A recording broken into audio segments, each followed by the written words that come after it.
بسم اللہ الرحمن الرحیم۔ السلام علیکم اسٹوڈنٹس۔ 9th کلاس بیٹا ہم نے سبق سٹارٹ کر رکھا ہے لڑی میں پروئے ہوئے منظر۔ آج اس کا ہم صفحہ نمبر 80 یعنی 80 کریں گے۔ فرسٹ پیراگراف پہ آ جائیں بیٹا۔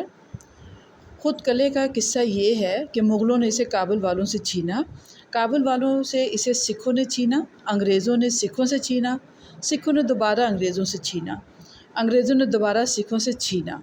اس چھینا جھپٹی کے باوجود یہ قلعہ آج تک کھڑا ہے۔ ٹھیک ہے، چھینا جھپٹی یعنی میں نے اوپر ساتھ سے معنی لکھتی گئی ہوں بیٹا، زبردستی کی چیز کو حاصل کرنا، اور جو اس سے بھی زیادہ مستعدی سے کھڑا ہے، آمادگی سے کھڑا ہے۔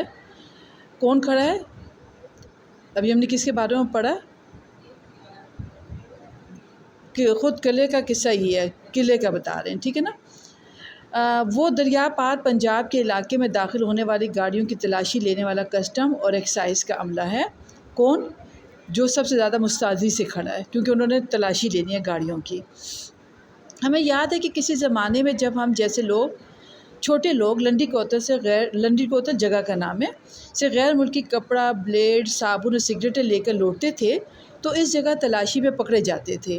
اس زمانے میں بڑے لوگ اللہ جانے کیا کیا لے کر لوٹتے ہیں اور اس جگہ سے صاف نکل جاتے ہیں۔ جیبیں آج بھی چھوٹے ہی لوگوں کی ٹٹولی جاتی ہیں، تلاش کی جاتی ہیں۔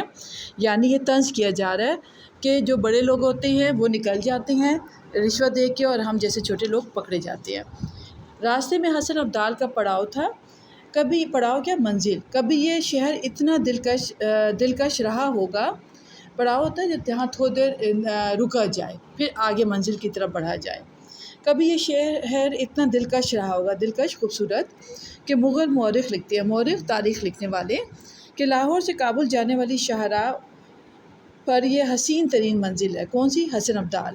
مگر آج کے حسن عبدال میں جھرنوں کے شور اور چڑیوں کی چہکار سے زیادہ جو چیز گونجتی ہے وہ سڑک کی دونوں طرف ہوٹلوں کے لاؤڈ سپیکر ہیں۔